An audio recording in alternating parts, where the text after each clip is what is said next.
अच्छा होएगा।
अनुरोध करूंगी कि वह यहाँ आए और हमारी अतिथियों का स्वागत करें।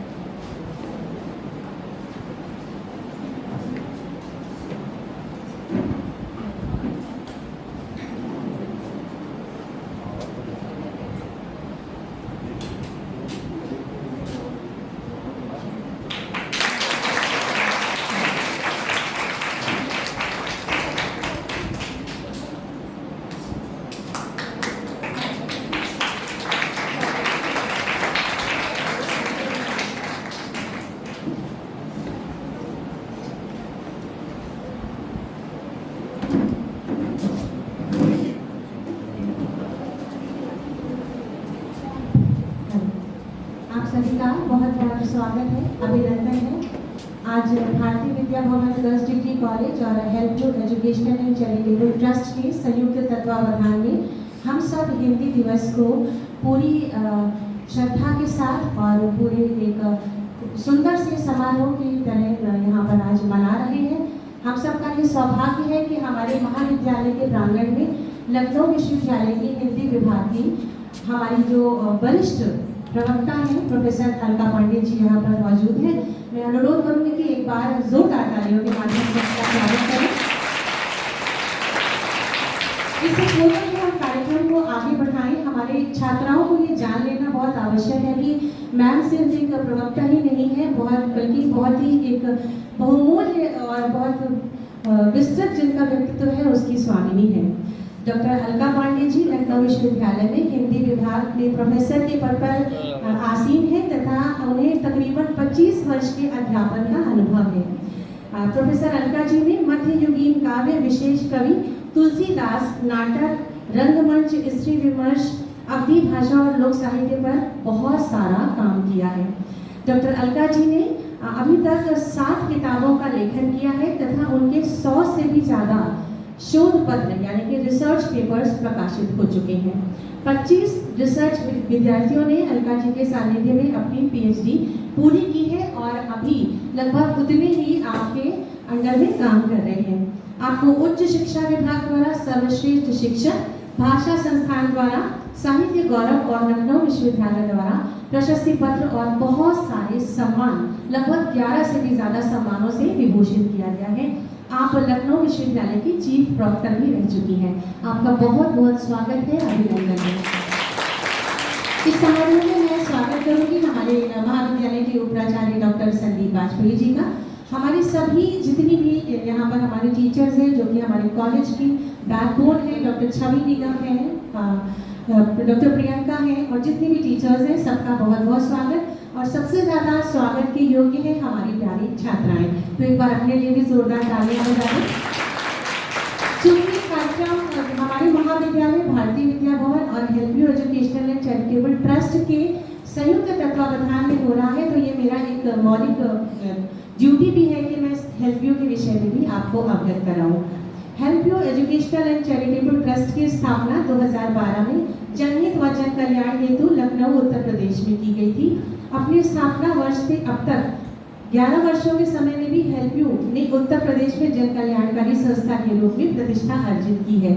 मैं बता दूं कि ट्रस्ट अपने आदरणीय संरक्षक पद्म भूषण स्वर्गीय गोपाल गोपाल दास नीरज, पद्मश्री स्वर्गीय अनवर जलालपुरी तथा पद्मश्री अनूप जलोटा जी के मार्गदर्शन में स्वसाधनों से समाज में सकारात्मक परिवर्तन लाने हेतु राष्ट्रीय स्तर पर शैक्षिक, सांस्कृतिक और सामाजिक उन्नयन की दिशा में गतिशील है। माननीय प्रधानमंत्री श्री नरेंद्र मोदी जी के संकल्प सबका साथ सबका विकास सबका प्रयास को ध्येय मानते हुए ट्रस्ट गरीबों, असहायों की मदद हेतु वस्त्र वितरण, पुस्तक पुस्तिकाएं वितरण, रक्तदान, बाल गोपाल योजना, जनहित की जागरूकता अभियान, सम्मान समारोह और बहुत सारी लाभकारी योजनाएं चलाता आ रहा है। अगर इनके विषय में आपको और जानकारी लेनी है तो www.helpyoutrust.org पर और फेसबुक, ट्विटर, इंस्टाग्राम पे आप इन्हें फॉलो कर सकते हैं। तो एक बार पुनः हिंदी दिवस के अवसर पर आपका स्वागत है। मैं प्रोफेसर अलका पांडे जी से बताना चाहूँगी, उनको अवगत कराऊंगी कि आज छोटा सा एक स्वरचित कविता पाठ हम लोगों ने बच्चों के लिए रखा है, जिसमें कि प्रतियोगिता है जिसमें 7-8 बच्चे पार्टिसिपेट कर रहे हैं। और हिंदी दिवस वाले दिन हमने एक वाद विवाद प्रतियोगिता रखी थी, जिसका विषय हमने रखा था इंडिया बनाम भारत। पक्ष और विपक्ष दोनों में बोलना था, जिसके 2 विजयी, एक पक्ष का विजेता, एक विपक्ष का विजेता हमारे बीच में अपनी बात को आपके समक्ष रखेगा। तो आइए हम लोग कार्यक्रम को आगे बढ़ाते हैं स्वरचित कविता पाठ के माध्यम से।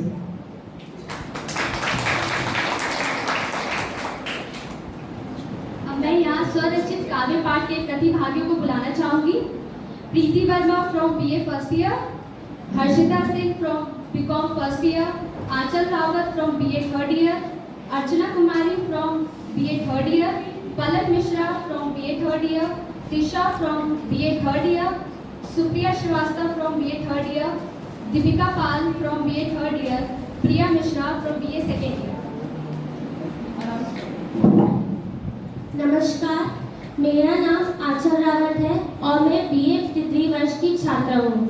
आज मैं आप सभी के समक्ष अपनी प्रथम स्वरचित कविता प्रस्तुत करने जा रही हूँ, जिसका शीर्षक है आज मैं इस पर लिखूं।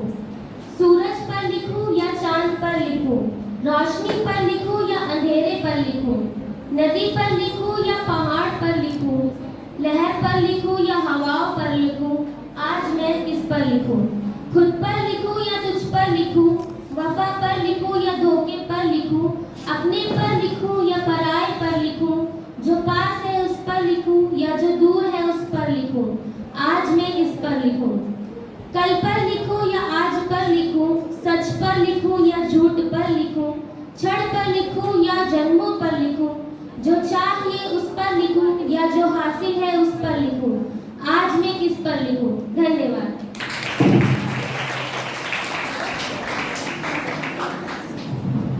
नमस्कार, मैं प्रतिष्ठा गुप्ता BA तृतीय वर्ष की छात्रा आज मैं आप सभी के समक्ष अपनी स्वरचित कविता प्रस्तुत करना चाहती हूँ, जिसका शीर्षक है मेरी माँ।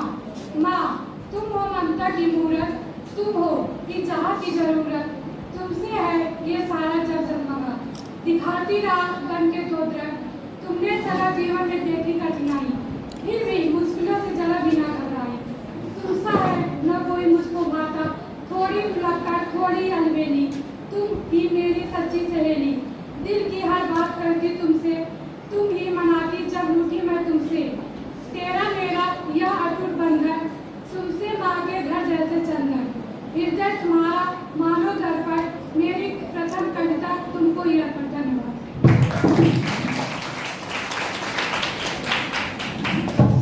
सुप्रभात, मैं अर्चना कुमारी BA तृतीय वर्ष की छात्रा आप सभी के समक्ष अपनी स्वरचित कविता लेकर प्रस्तुत हुई हूँ, जो कुछ इस प्रकार है। कुछ गहरा सा लिखना था, इश्क से ज्यादा क्या लिखूं, कुछ सदियों सा लिखना था, तुम्हारी यादों से ज्यादा क्या लिखूं, कुछ ठहराव सा लिखना था, दर्द से ज्यादा क्या लिखूं, कुछ एहसास सा लिखना था, तेरी मुस्कान से ज्यादा क्या लिखूं, कुछ समंदर सा लिखना था, आंसू से ज्यादा क्या लिखूं, कुछ खूबसूरत सा लिखना था, आंखों से ज्यादा क्या लिखूं, सुनो अब जिंदगी लिखनी है, माँ तुमसे ज्यादा क्या लिखूं। धन्यवाद।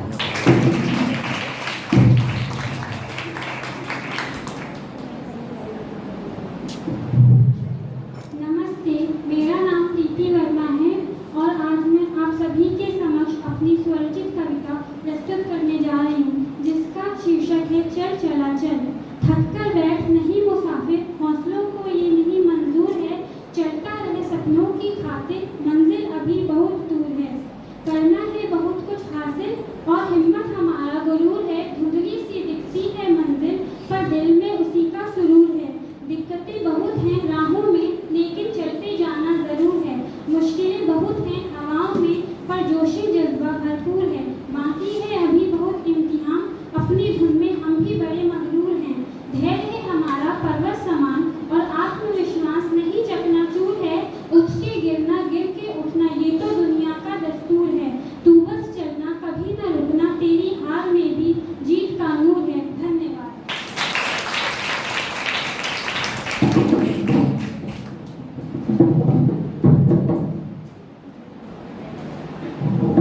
सुप्रभात, मेरा नाम पलक मिश्रा है। मैं बीए द्वितीय वर्ष की छात्रा हूँ। मैं आज आप सभी के समक्ष अपनी स्वरचित कविता लेकर प्रस्तुत हुई हूँ, जो कि कुछ इस प्रकार है।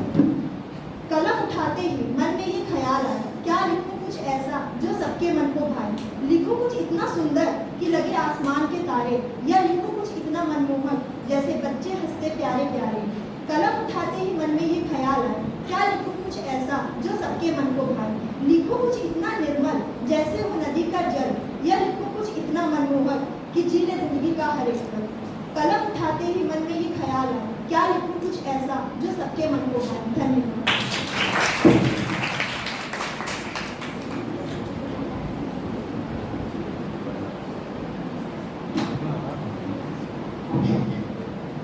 सुप्रभात, मेरा नाम टीशा है। मैं बीए तृतीय वर्ष की छात्रा आपके समक्ष स्वरचित कविता प्रस्तुत करने जा रही हूँ, जिसका शीर्षक है पुस्तक होती है अनमोल। पुस्तक होती है अनमोल, बिन बोले ही देती बोल। पुस्तक देती हमको ज्ञान, जब होता मन परेशान। सुझे न जब कोई निदान, पुस्तक से मिलता समाधान।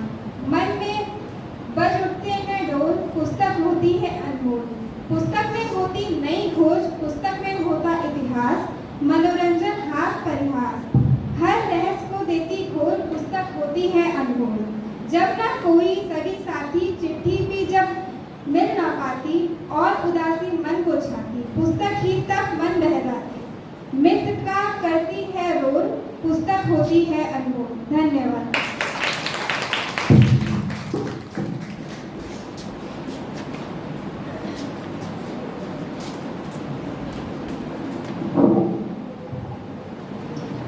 आदरणीय जनों को नमस्कार तथा सहपाठियों व छोटों को प्यार। मैं सुप्रिया श्रीवास्तव बीए तृतीय वर्ष की छात्रा आपके समक्ष स्वरचित कविता पाठ करने जा रही हूँ। जो स्वयं है अघोर पर घोर जिनका शब्द है, हमारे यति नाथ के शीश पर चकोर चंद है। सती के वियोग में जो वीरभद्र हो गए, रौद्र रुद्र क्या कहें जो स्वयं ही प्रचंड है। हलाहल का वह हल बने वही तो नीलकंठ है, पहनते हैं जो अपने कंठ में भुजंग है। त्रिनेत्र त्रिशूलधारी जो लगाते भी त्रिपुंड है, वही तो मेरे शिव हैं, वही तो मेरे शिव हैं। जो अनादि है अनंत है, जिनके यम भी भक्त हैं, जो प्रेमी है शक्ति के पर तब भी विरक्त हैं। पशुओं के पशुपति वही तो भोलेनाथ हैं, राम के रामेश्वर वही बड़े हनुमंत हैं। जो पिता है गजानन के, जिनके पुत्र भी स्कंद हैं, भूतनाथ प्रमथनाथ महेश्वर जिन्हें कहा गया शितिकंठ है। जिनके रूप है परम मनोहर, जो यत्र तत्र सर्वत्र है, वही तो मेरे शिव हैं, वही तो मेरे शिव हैं। हे गौरी शंकर आपको बारंबार है नमन, जया करे जय घोष और चढ़ावे आपको सुमन। आपके दर्श हेतु तरसे मेरे ये नयन, अकाल में शब्दों का कैसे पूर्ण हो ये कथन। सब छोड़ा आप पर तारिये या करिए पतन, भक्ति रहे उर में आपकी बस करूंगी ये जतन। धन्य हुई लेखनी मेरी आज करके ये लेखन, आज करके ये लेखन। धन्यवाद।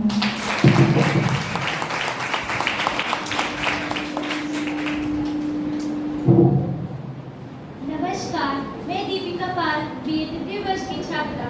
आज मैं आप सभी के सामने अपनी स्वरचित कविता प्रस्तुत करना चाहती हूँ, जिसका शीर्षक है सोचती हूँ कि आज एक कविता लिखूं। सोचती हूँ कि आज एक कविता लिखूं, अलग सोचने का अपना तरीका ही लिखूं। बांधे हुए वो इरादे लिखूं, सोचती हूँ कि कुछ न कुछ लिखूं, सोचती हूँ कि कुछ न कुछ लिखूं, फिर सोचूं भला क्यों न लिखूं। चलो आज महज एक आखिरी बार, चलो आज महज एक आखिरी बार, कहे दीवान की कलम की बार बार लिखूं। सोचती हूँ नए तरीके से लिखूं, सोचती हूँ नए तरीकों से लिखूं, तन्हाइयों से थोड़ा समझौता कर लिखूं। सोचती हूँ उतार दूँ जिंदगी अपनी, सोचती हूँ उतार दूँ जिंदगी अपनी, मगर फिर सोचूं पर्दे को संभाल कर लिखूं। सोचती हूँ अपनी ही कहानी लिखूं, सोचती हूँ अपनी ही कहानी लिखूं, बस थोड़ी सी खुद की जिंदगानी लिखूं।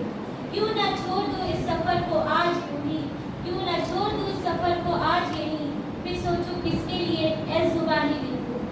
सोचती हूँ आज सारे सपने उतार दूँ, सोचती हूँ आज सारे सपने उतार दूँ, बचे हुए रिश्तों से वो अपने उतार दूँ। सोचती हूँ अल्फाज यूँ आज अपने, सोचती हूँ अल्फाज आज यूँ अपने, कि एक बार नहीं 1000 बार लिखा है।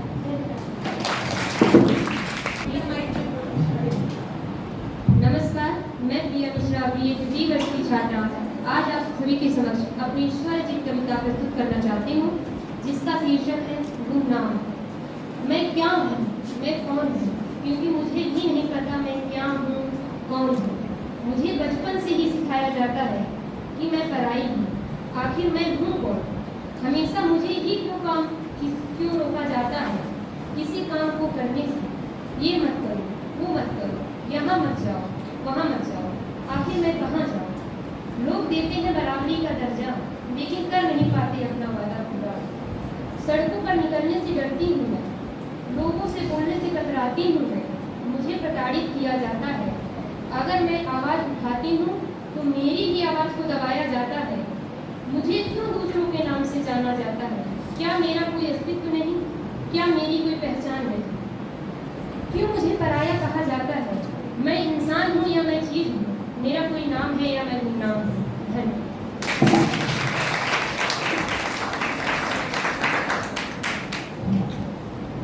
अब मैं हमारे सभी अतिथियों से अनुरोध करूंगी कि वह यहाँ पर आएं और 14 सितंबर हिंदी दिवस के दिन होने वाली प्रतियोगिताओं के विजेताओं को यहाँ प्रमाण पत्र प्रदान करें और उनका उत्साह बढ़ाएं।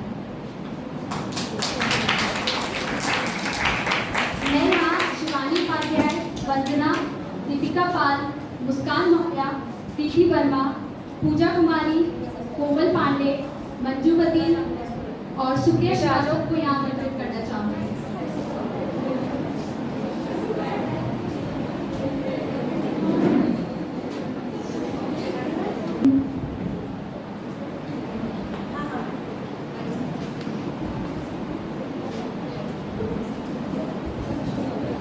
सबसे पहले पोस्टर मेकिंग प्रतियोगिता, जिसमें सांत्वना पुरस्कार दिया जाता है Shivani Upadhyay BA second year और वंदना BA फर्स्ट ईयर।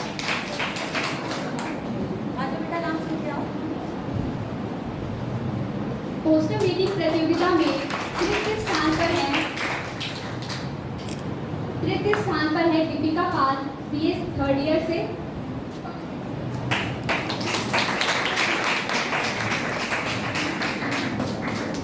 द्वितीय स्थान पर है Muskan Maurya BCom first year से।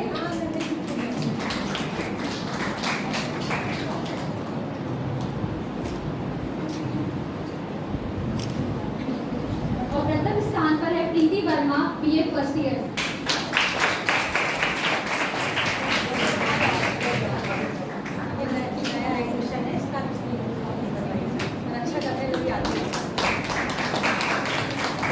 स्लोगन राइटिंग कंपटीशन, जिसमें सांत्वना पुरस्कार दिया जाता है Pooja Kumari BSc third year से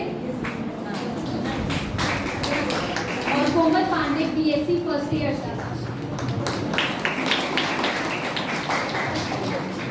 स्लोगन राइटिंग प्रतियोगिता में तृतीय स्थान पर है मंजू बदी BSc थर्ड ईयर से।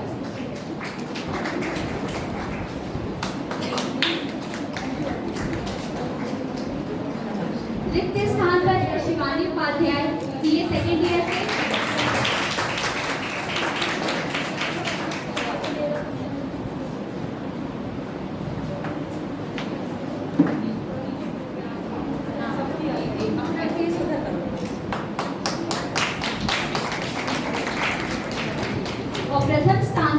Supriya Srivastava from BA third year.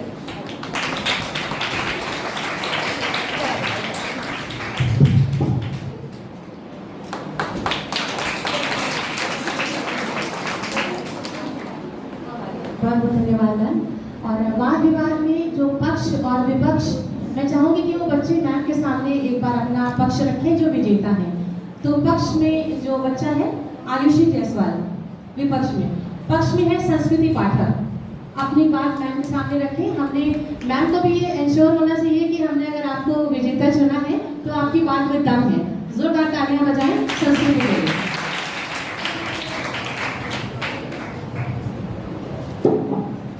नमस्कार दोस्तों, मैं संस्कृति पाठक भारतीय विद्या भवन की छात्रा आज इस बात के पक्ष में हूँ कि हमें इंडिया का नाम भारत करना चाहिए। पहले तो मैं आप सबसे पूछना चाहूँगी कि इंडिया नाम कहाँ से आया, क्योंकि भरत नाम से तो भारत आया। इस भारत भूमि पर जब ग्रीक और अंग्रेज आए तो उन्होंने सिंध नदी को कर दिया इंडस रिवर और अपने तौर तरीके यहाँ लाए और उसी से आया इंडस वैली सिविलाइजेशन। इसी को आगे पीछे करके हमारे देश को नाम दिया गया इंडिया, जिसका कोई वैसे तो मतलब नहीं है, क्योंकि उस सिंध रिवर को गलत प्रोनाउंसिएट करने की वजह से उन्होंने इस देश का नाम रखा इंडिया। फ्रांस, इटली, यूएसए, यहाँ तक कि पाकिस्तान का भी अपना एक नाम है। तो अगर हम भारत, आर्यव्रत, इंडिया को एक नाम भारत के अंदर रखना चाहते हैं तो इस पर दिक्कत क्या है, क्योंकि ये नाम हमारी संस्कृति से आया है, ये नाम हमें पुरातन काल से मिला है। हमारा आर्टिकल 1 भी यही कहता है कि India that is Bharat is union of state. हमारे प्रसिद्ध स्पिरिचुअल लीडर सदगुरु ने भी यही कहा है कि जिस देश में वह 5% लोग इंग्लिश बोलते हैं, जहाँ संगीत से लेकर नृत्य कलाओं की अपनी एक शास्त्रीयता है, जिस देश का खान पान की अपनी एक देसी पहचान है, वो देश अपने नाम के लिए इतने सालों से एक उधारी के नाम पर चल रहा है। इंडिया नाम हमें बाहरी लोगों ने दिया है। महाभारत तथा विष्णु पुराण में भी इस नाम का जिक्र है। अब हमें दुनिया को ये बताना होगा कि हमें फिजिकली नहीं, हमें फिजिकल के साथ साथ हम मेंटल गुलामी से भी आज़ाद हो रहे हैं। सबसे ज़्यादा बदनसीबी की बात तो ये है कि हमें आज़ादी से 70 से भी ज़्यादा साल हो गए और अभी तक ना इस गलती का किसी ने जिक्र किया और ना इस गलती को ठीक करने का प्रयास। बजाय जब हम इस गलती को आज ठीक कर रहे हैं तो इस पर विवाद हो रहे हैं। और ऐसा नहीं है कि ये अचानक से नाम बदला जा रहा है, हमने ऐसा स्टार्टिंग से किया है। जैसे कि रीटेटिंग सेरेमनी में अबाइड बाय मी को हटाकर ए मेरे वतन के लोगों, राजपथ का नाम बदल के कर्तव्य पथ और जहाँ पे ब्रिटिश किंग की मूर्ति रहती थी वहाँ पे नेताजी सुभाष चंद्र बोस की मूर्ति की स्थापना की है। तो एक गलती और हमें ठीक करनी होगी, जो कि है इंडिया नाम को भारत करना। आखिर दुनिया में ऐसा कौन सा देश है जो अब तक गुलामी का दिया हुआ नाम लेकर चलेगा। मैं आपको एक बात और बता दूं कि हमारे जो फ्रीडम फाइटर्स थे, हमारे जो नेता थे स्टार्टिंग में, उन्होंने भी हमारे भारत नाम को सपोर्ट किया था। जैसे कि भगत सिंह, राजगुरु, सुखदेव, गांधी जी इत्यादि, ये सब इन्होंने हमें नारा दिया भारत माता की जय। इन्होंने हमारे देश को आज़ाद करने के लिए सबसे बड़ा आंदोलन रखा, भारत छोड़ो आंदोलन। तो आज उसी भारत को जो हमें अपनाना है और इंडिया नाम को हटाना है, तो इसके लिए इतना वाद विवाद क्यों।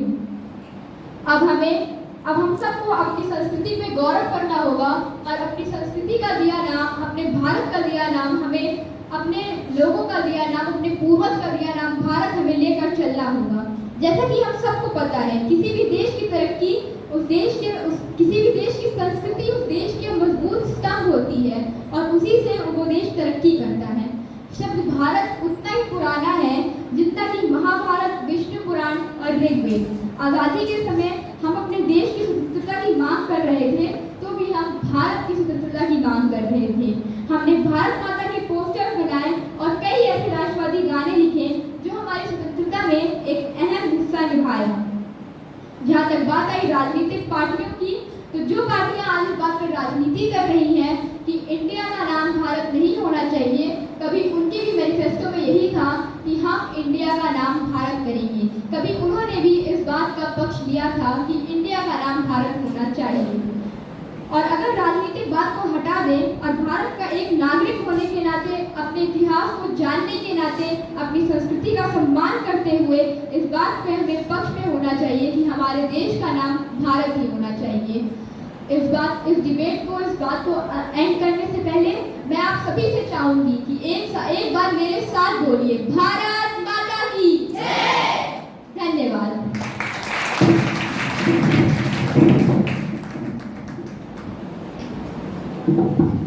सुप्रभात, मेरा नाम आयुषी जायसवाल है। मैं बीकॉम सेकेंड ईयर की छात्रा हूँ। तो आज का विषय ये है कि भारत का नाम भारत रहने ही उचित रहेगा, इंडिया नहीं। मैं इसके बिल्कुल विपक्ष में हूँ। मैं इस बात की बिल्कुल सहमति रखती कि इंडिया का नाम भारत रख देना चाहिए अगर उसका नाम पहले से ही भारत ना होता। जिसका नाम पहले से ही भारत है उसको फिर से क्यों बदलने की मांग की जा रही है? हमारे पूरे संविधान में कहीं भी इंडिया को भारत बोलने से या लिखने से कहीं भी आपत्ति नहीं दिखाई गई है, लेकिन तब भी इसको एक राजनीतिक मुद्दा बनाकर, इसको एक रणनीति बनाकर इसको इतना बड़ा मुद्दा बनाया जा रहा है। चलिए एक पल के लिए मैं मान लेती हूँ कि इसका नाम भारत नहीं है, इंडिया ही है, लेकिन इसके पीछे भी बहुत बड़ा कारण है। पूरे विश्व में हम इंडिया के नाम से ही जाते हैं। जब कभी भी हम किसी देश विदेश में जाते हैं तो हमें यही बोला जाता है कि ये इंडियन है। तो अगर हम अचानक से इसकी बदलाव करेंगे तो बहुत बड़ा प्रभाव होगा। और जैसे कि मेरे मित्र ने कहा कि अंग्रेजों ने अपने तौर तरीकों से, अपनी रूपरेखा से हमारा नाम इंडिया रख दिया। नहीं, मैं आपको इसकी सच्चाई बता दूं। इंडिया का हिंदी में अर्थ होता है इंदस, जिसे संस्कृत में सिंधु कहते हैं, जो कि हमारी सबसे प्राचीन नदी है। जब अंग्रेज आए तो उन्होंने देखा जो हमारी जन्मभूमि है वो इंदस के पूर्व दिशा में स्थित है, इसलिए उन्होंने हमें इंडिया नाम दिया। और बल्कि हमारे देश में कुछ लोग ये भी कहते हैं कि इंडिया का नाम इडियट होता है, जो कि बिल्कुल गलत है, ऐसा कुछ भी नहीं।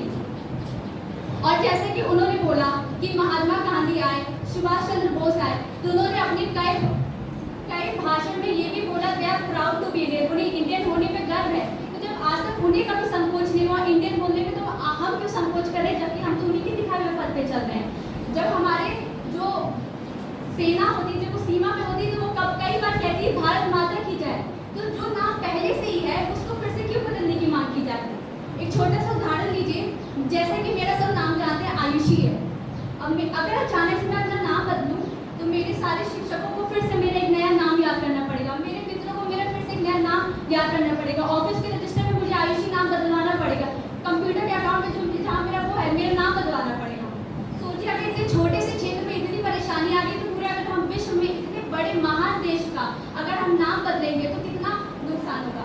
एक प्रतिवेदन के अनुसार अगर इंडिया अपने ही देश में अगर नाम बदलने की कोशिश की तो 410 करोड़ का नुकसान आएगा, जो कि बिल्कुल बेफजूल है। अगर आप कुछ सोच लीजिएगा पूरे विश्व में अगर हमने ये करने की कोशिश की तो कितना बड़ा नुकसान होगा। और मैं अंत में यही बात कहना चाहूँगी कि एक बहुत ही महापुरुष ने कहा था कि नाम में कुछ नहीं रखा है। अगर इंसान जाना चाहता है तो अपने काम से, अपनी पहचान उसके काम से होती है। इसलिए मैं तो यही कहूँगी, जब मैं अपने आप को इंडियन कहती हूँ तब भी मुझे उतना ही गर्व महसूस होता है जब मैं अपने आप को एक भारतीय कहती हूँ। धन्यवाद।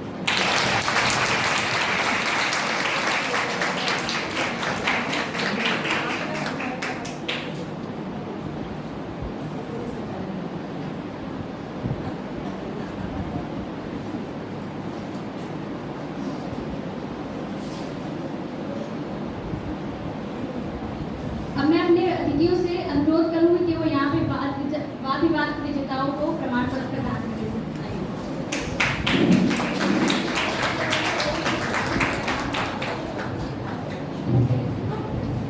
वाद विवाद प्रतियोगिता में जो हमारे दो विजेता हैं उनका आपने देखा कि पक्ष में और विपक्ष में, तो ये हमने सर्वसम्मति से इनको विजेता घोषित किया है। तो पक्ष में जो विजेता है संस्कृति पाठक, बीए द्वितीय वर्ष की छात्रा, आप आए, आप सब जोरदार तालियां बजाएं।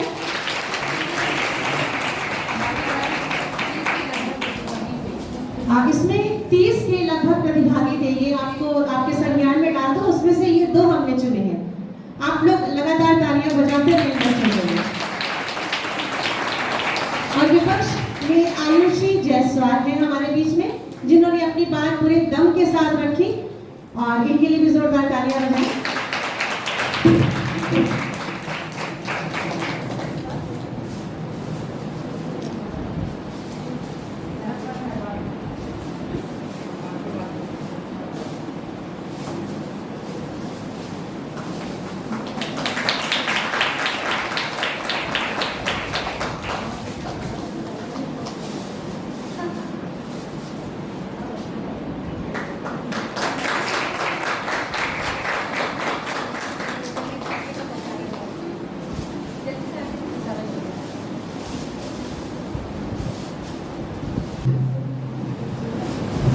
अब मैं स्वरचित काव्य पाठ के विजेताओं के नाम घोषित करना चाहूंगी और चाहूंगी कि हमारे अतिथि उन्हें प्रमाण पत्र प्रदान करें। स्वरचित काव्य पाठ में सांत्वना पुरस्कार दिया जाता है प्रिया को।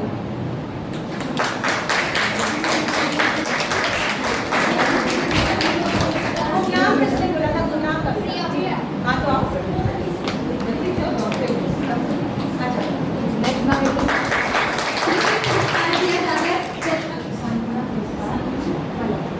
पलक को।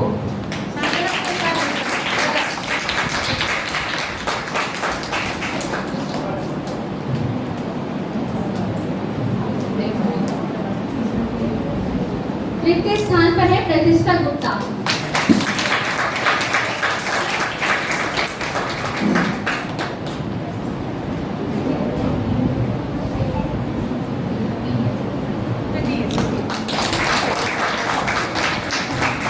द्वितीय स्थान पर है सुप्रिया श्रीवास्तव।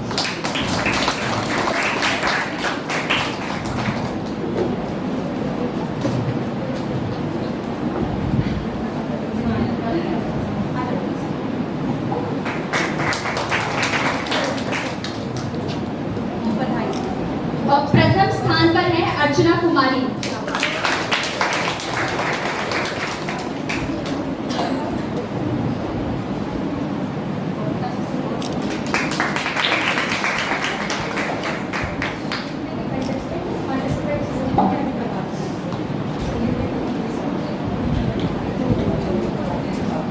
अब मैं सभी प्रतिभागियों को भी बुलाना चाहूंगी। सबसे पहले प्रीति वर्मा,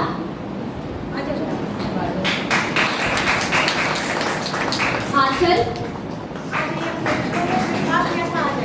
तीशा और दीपिका पाल।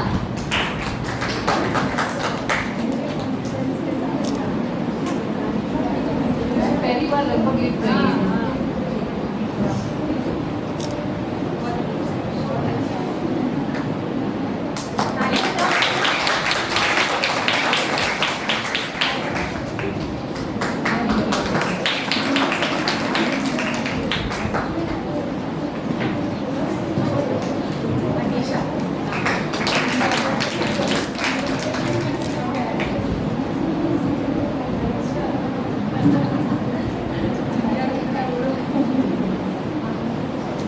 अब इसी के साथ मैं आप सभी के समक्ष श्री मैथिली षडगुप्त जी की एक कविता प्रस्तुत करना चाहूंगी। करो अपनी भाषा पर प्यार, जिसके बिना मूक रहते तुम, रुकते सारे व्यवहार, जिसमें पुत्र पिता कहता है, पत्नी प्राणाधार, और प्रकट करते हो जिसमें तुम निज निकलित विचार। बढ़ाओ बस उसका विस्तार, करो अपनी भाषा पर प्यार। भाषा बिना व्यर्थ ही जाता है ईश्वर का भी ज्ञान, सब दोनों से बहुत बड़ा है ईश्वर का ये ज्ञान। असंख्य है इसके सारे उपहार, करो अपनी भाषा पर प्यार। यही पूर्वजों की देवी है तुमको ज्ञान प्रसाद, और तुम्हारा भी भविष्य ही देंगी शुभ संवाद। बनाओ इसे गले का हार, करो अपनी भाषा पर प्यार।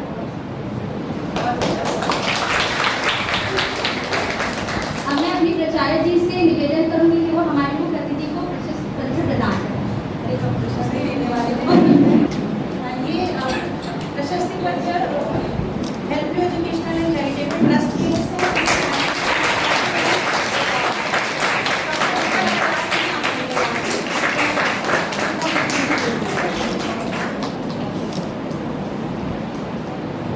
अब मैं हमारी मुख्य अतिथि डॉक्टर अलका पांडे मैम से आशीर्वचन देने का आग्रह करूँ।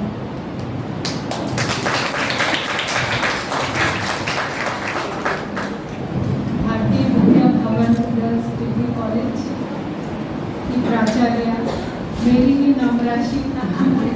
अपना नाम लेना थोड़ा अलग सा महसूस होता है क्योंकि कभी लेते नहीं हैं, दूसरे लोगों से सुनते हैं। अलका जी और जूलॉजी डिपार्टमेंट के हमारे जो जंतु विज्ञान विभाग के विभागाध्यक्ष हैं संदीप वाजपेयी जी, एवं इस सभागार में उपस्थित जो यहाँ की शिक्षिकाएं हैं और मेरे बहुत प्यारे बच्चों। अभी थोड़ी ही देर के लिए यहाँ पर आना हुआ, लेकिन उसी से कहते नहीं कि चावल की एक ही दाने से पता चल जाता है कैसा रहा होगा।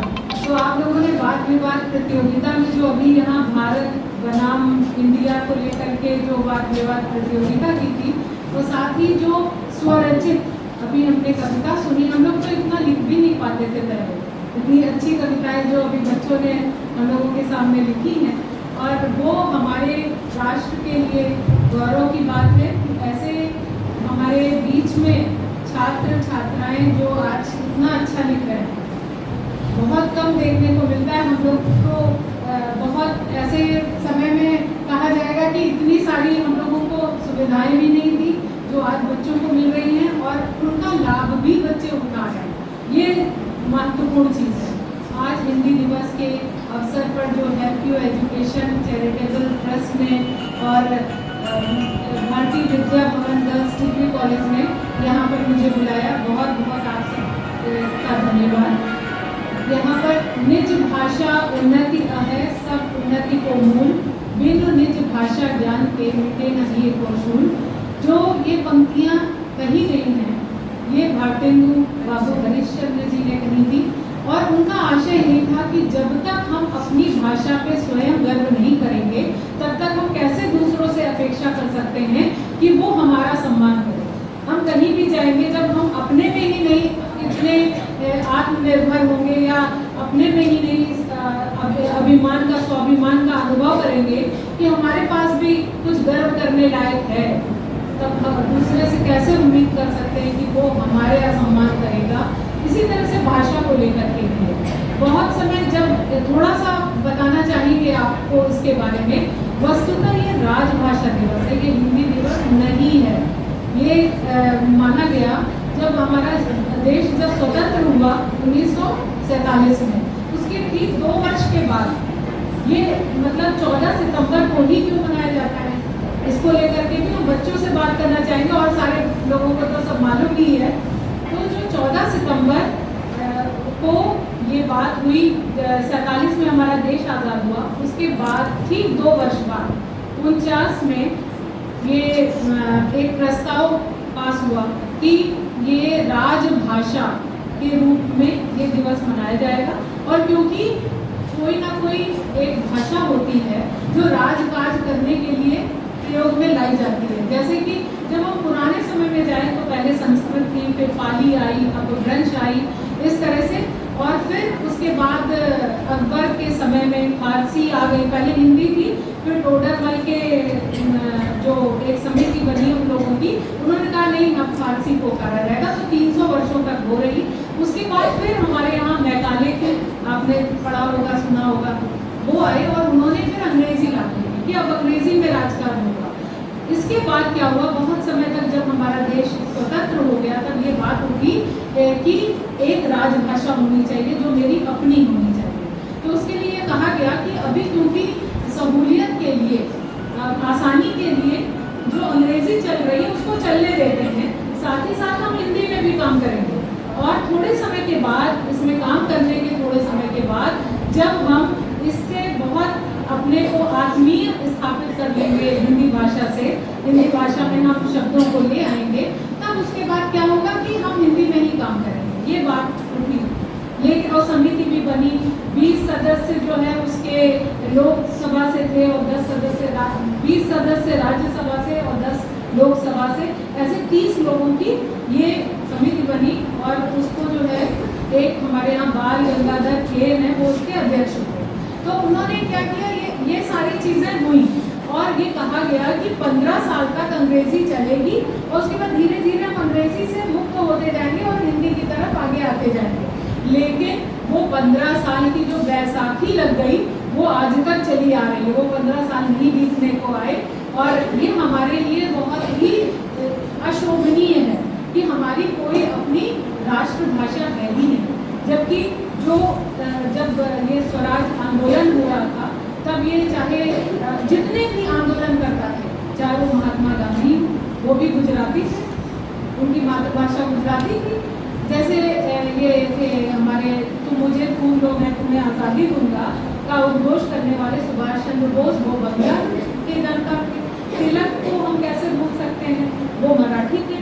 ये विभिन्न भाषा भाषी होते हुए भी इन लोगों ने जब बात की तब जब गांधी जी आए यहाँ पर दक्षिण अफ्रीका से, आपको याद होगा उसमें कि उन्होंने हिंदी में भाषण दिया और उनका ये कहा कि आप हिंदी में क्यों बोल रहे हैं, तो आप तो अंग्रेजी पढ़ के आए हैं। तो उन्होंने कहा कि कोई भी मातृभाषा के बिना हमारा राष्ट्र गूंगा है, तो हम गूंगे होकर के कैसे अपनी अभिव्यक्ति सबके सामने व्यक्त कर सकते हैं, जब हमारी अपनी भाषा होगी, चाहे उसमें टूटा फूटा ही सही, लेकिन हम उसमें बोलने की कोशिश करेंगे।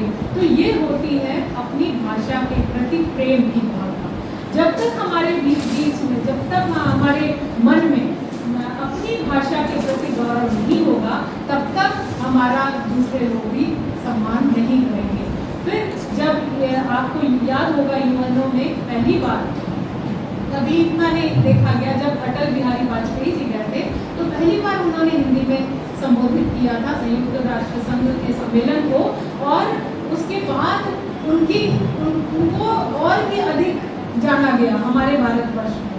ठीक है, कुछ एक विरोध का सामना तो करना ही पड़ेगा, जब हम कोई कदम अच्छा उठाएंगे तो उसमें विरोध आएगा ही आएगा, लेकिन हमें इन तुच्छ विरोधों का सामना करते हुए अपनी बात को रखने का पुरजोर से प्रयास करना चाहिए और पूरी कोशिश होनी चाहिए हमारी कि हम जो है उस अपनी बात को अपनी भाषा में कहें, क्योंकि कितना भी क्यों ना हो, जैसे कि आपको कुछ उदाहरण से बताना चाहेंगे, जैसे उर्दू में क्या होता है, नुक्ता लगाते हैं तो वो क्या होता है, खुदा जो है वो जुदा हो जाता है ना, बिंदी, नुक्ता उसे कहते हैं ना बिंदी लगाने से। तो यहाँ पर क्या है, अंग्रेजी को देखें तो वहाँ ज़्यादातर आप देखेंगे अल्फ़ाबेट्स, जैसे नॉलेज कहते हैं तो उसको हम लोग मजाक करते थे, कनऊ लदीगे, है ना, नॉलेज को बोलते थे। साइकोलॉजी आप लिखेंगे तो बहुत सारे उसमें साइलेंट हो जाएंगे, निमोनिया है, बहुत सारे ऐसे शब्द हैं, लेकिन हमारे यहाँ हिंदी में बिंदी भी बोलती है, उसमें साइलेंट कुछ भी नहीं होता है, जैसा बोला जाता है वैसा ही लिखा जाता है, और ये किसी भी समृद्ध भाषा के लिए अनिवार्य चीज होती है कि हम जैसा बोल रहे हैं वैसा ही उसमें लिखा जा रहा है। ये बात जो है संस्कृत में है और जर्मन में, हमने क्योंकि जर्मन भी पढ़ी थी तो थोड़ी बहुत आती है उसमें, तो वो भी संस्कृत के ही व्याकरण की तरह से ही है। और साथ ही साथ जो दक्षिण भारतीय हमारी भाषा है, पहले हमारे यहाँ MA में पढ़ाया जाता था, उसमें हमने लिया था तमिल भाषा को, तो अभी भी लिखना पढ़ना आता है, लेकिन अब बोलने में वो नहीं, क्योंकि रह गया, किसी के साथ प्रयोग नहीं कर पाते हैं, तो इसलिए अब बोल नहीं पाते, लेकिन लिखना पढ़ना अभी भी जानते हैं उसी तरह से जैसे हम देवनागरी को लिखते हैं। तो जब ये कमीशन की बात हुई थी तो उसमें ये कहा गया था कि देवनागरी में लिखा जाए। हमारी जो हिंदी भाषा है वो उसकी लिपि क्या है, देवनागरी है, तो ये सबको मालूम होना चाहिए ना, रोमन अंग्रेजी की है ना, और हम लोग क्या करते हैं, देवनागरी लिपि में लिखेंगे और जितने भी अंक हैं 1 2 3 4 उसको अंग्रेजी में लिखेंगे। ये उस जो सभा थी उसमें ये निर्णय किया गया था, और जो राजभाषा होगी वो हिंदी में राजकाज चलेगा। या तो इसीलिए जो न्यू एजुकेशन पॉलिसी अभी आई है, जिसे नई शिक्षा नीति जो 2020 में आई है, उसमें भी मातृभाषा पर बल दिया गया है। भाई हमारे यहाँ आपस में क्यों झगड़ा कर रहे हैं हम लोग, है ना, ये देखने में यही आ रहा है कि साउथ वाले जो होते हैं दक्षिण वाले उत्तर से नाराज है, उत्तर वाले दक्षिण से नाराज है, इसीलिए तो अभी तक हिंदी लागू नहीं हो पाई। तो जो विदेशी आकर के हमारे ऊपर राज करें वो ज्यादा अच्छा है कि हमारी ही देशी भाषाओं में से कोई ना कोई भाषा समादृत हो। ठीक है, तो ये सोचने की बात है, ये नजरिए की बात है कि हम आंटी को अभी तक अपनी माँ बना करके रखे हुए हैं घर में, तो आंटी आंटी ही होती है ना, वो माँ नहीं बन पाती है, तो हम अपनी माँ जबरदस्ती बनाए हुए, तो वो कितने दिन हमारा वो करेगी, जिद करेगी। तो उस आंटी को आंटी रहने दिया जाए, उनको भी हम किसी भाषा के लिए वो असम्मान नहीं कह रहे कि आप सीखिए नहीं, क्योंकि और दूसरी चीज हमारे यहाँ नेताओं को भी ये सोचना होगा कि हमारे यहाँ जो भी नौकरी से संबंधित, जीविका से संबंधित जो भी चीजें हैं उसको हिंदी से जोड़ने का प्रयास करें, क्योंकि तभी सारे बच्चे पढ़ने लगेंगे और एक ही साल में देखिए बिल्कुल बदल जाएगा, क्योंकि जब तंत्र से कोई चीज़ आती है, मतलब हमारे यहाँ लोकतंत्र है, वहाँ से जब कोई चीज़ आती है तुरंत हमारे यहाँ अनुकरण हो जाता है। लेकिन जब वो हमारी रोटी से जुड़ी होगी, जब वो हमारे पेट से जुड़ी होगी, क्योंकि पेट को कोई नहीं रोक सकता, बंद कर सकता कि भाई आज नहीं खाएंगे, ऐसा नहीं कह सकता। तो रोटी से जोड़ना होगा जिस दिन हिंदी को, जिस दिन वो जुड़ जाएगी उसी दिन जो है ये अपने आप सब राष्ट्रभाषा बनी ही जाएगी, और है भी, क्योंकि विश्व के लगभग 170 देशों में विश्वविद्यालयों में ये पढ़ाई जा रही है, हिंदी जो है वो पढ़ाई जा रही है। और अब तो ये चीनी भाषा जो जैसे मैंडरिन लिपि, वो मैंडरिन भाषा बोलते हैं या मंदारिन बोलते हैं, वो जो है अब थोड़े समय बाद देखिएगा दूसरे नंबर पे आ जाएगी। हमारी इतने बोलने वाले हिंदी वाले होते जा रहे हैं। तो ये जो है, क्योंकि अब विश्व बाजार की बात हो रही है, एक ग्लोबलाइजेशन जिसे कहते हैं, वैश्वीकरण की बात हो रही है, उसमें ये हिंदी बोलने वाले, हिंदी समझने वाले बहुत हैं। और हमारे निर्देशन में भी अभी PhD एक चीन से आई है लड़की, वो अभी कर रही है। तो हमने पूछा उससे कि भाई तुम क्यों वहाँ से आई हो यहाँ पढ़ने के लिए, और इसमें क्यों करना चाहती हो इतना? बोली नहीं, और वो हिंदी में ही बोलने का प्रयास करती है, अंग्रेजी में नहीं बोलती है। जबकि और बाहर से जो आए कोरिया वोरिया से, वो लोग अंग्रेजी में बोलते हैं हम लोगों से संवाद, जब उनको नहीं समझ में आता है वो नहीं बोलती है, वो हिंदी में ही बोलती है, कोशिश करती चाहे टूटी फूटी हो। बोली ये जो है बहुत, इसका बाजार में बहुत इसकी मांग है। तो इसलिए हमारा सामान जो भी हम बेचेंगे, अगर हम आपकी भाषा में बोलेंगे तो आप लोग ज़्यादा उसको आत्मसात करेंगे, ज़्यादा उससे अपना की भावना का अनुभव करेंगे। तो इस तरह से हम अगर एक एक करके लोग प्रयास करेंगे, सबसे पहली बात तो यहाँ हस्ताक्षर कितने लोग हिंदी में करते हैं, सबसे पहली बात।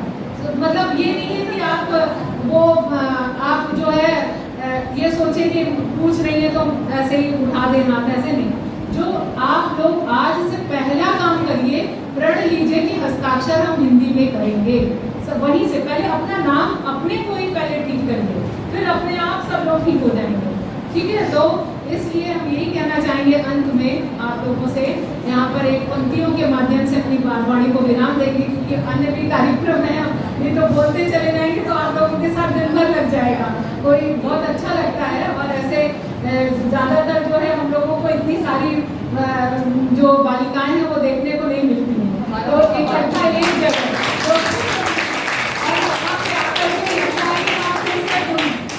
आगे अपने इंटर कॉलेज में जब थे तो अपने स्कूल कॉलेज की याद आ जाती है, और बहुत अच्छा लगता है, बहुत अपनत्व लगता है कि आपको आगे बढ़ना है, आपको आगे कुछ करना है, क्योंकि समस्याएं बहुत आएंगी। जब आप उन्नति के शिखर पर चढ़ रहे होंगे तो वहाँ पर आपको जूझना पड़ेगा, आपको साबित करना पड़ेगा, औरों से ज़्यादा बढ़ करके आपको समय देना होगा, और औरों से ज़्यादा आपको अपने को पहले स्थापित करने के लिए प्रयास करना होगा, तब लोग आपकी इज्जत करेंगे। वरना जो है ये कहा जाएगा कि अरे इनका काम तो घर वाला था, बिना मतलब में यहाँ आ गई।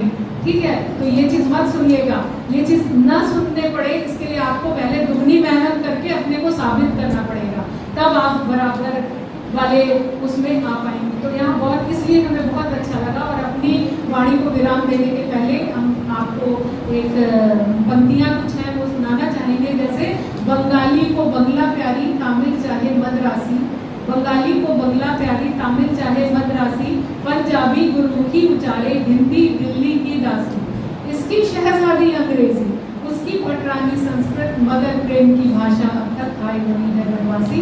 तो उस बनवासी हमारी जो हिंदी है उसको हमें समावेश करना, आगे बढ़ना, और इसको हम लोगों को दिवस नहीं मनाना है, क्योंकि दिवस जो है वो तब मनाया जाता है जब उसकी रोज हम उसका प्रयोग नहीं कर रहे होते हैं, तब हम उसको दिवस मनाते हैं, चाहे वो मातृ दिवस हो चाहे पितृ दिवस हो, उसी के बराबर ये हिंदी दिवस नहीं है, बल्कि रोज हिंदी का दिन हो।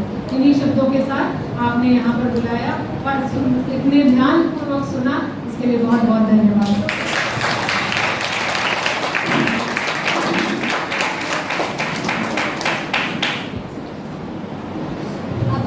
धन्यवाद ज्ञापन हेतु हिंदी विभाग की प्रवक्ता ममता यादव मैम को मैं यहाँ बुलाना चाहूँगी।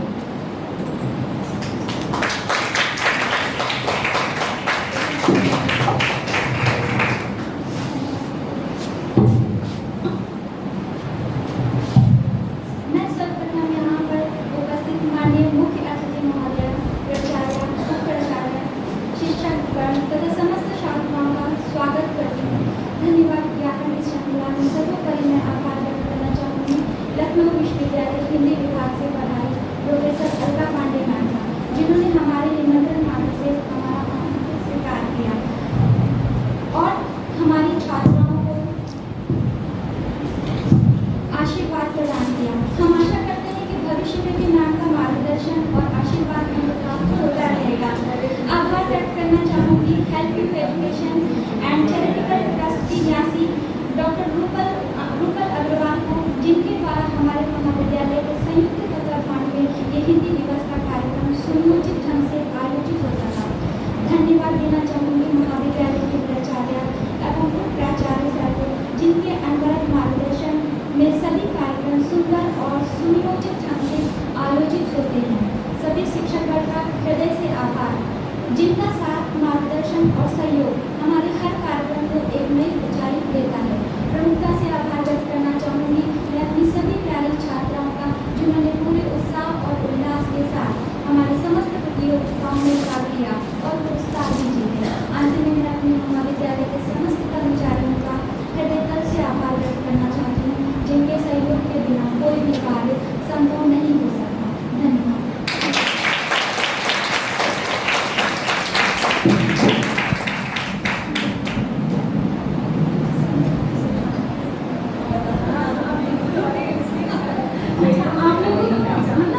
मुझे एक गर्व सा महसूस होता है। मैं चाहती MA क्लास की छात्रा हूँ। मैंने तुलसीदास पढ़ा, मैंने यहाँ पे अक्टूबर होना था तो मैम समिति में उपस्थित थी। मेरी दो प्रिय शिक्षिकाएँ डॉक्टर प्रेम सुमन शर्मा मैम और अलका मैम दोनों थी, तो ये मेरे लिए बहुत अच्छी बात है, बहुत गर्व की बात है। धन्यवाद।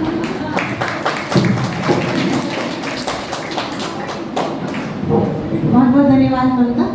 आपने औपचारिक धन्यवाद ज्ञापित किया, लेकिन मैं ये बता दूं कि ये बहुत घबरा रही थी धन्यवाद ज्ञापित करने में कि हमारी टीचर हमारे सामने बैठी है तो उनको किन शब्दों में धन्यवाद ज्ञापित किया जाए। तो पूरे महाविद्यालय की ओर से हम प्रोफेसर अलका पांडे जी का बहुत बहुत बहुत धन्यवाद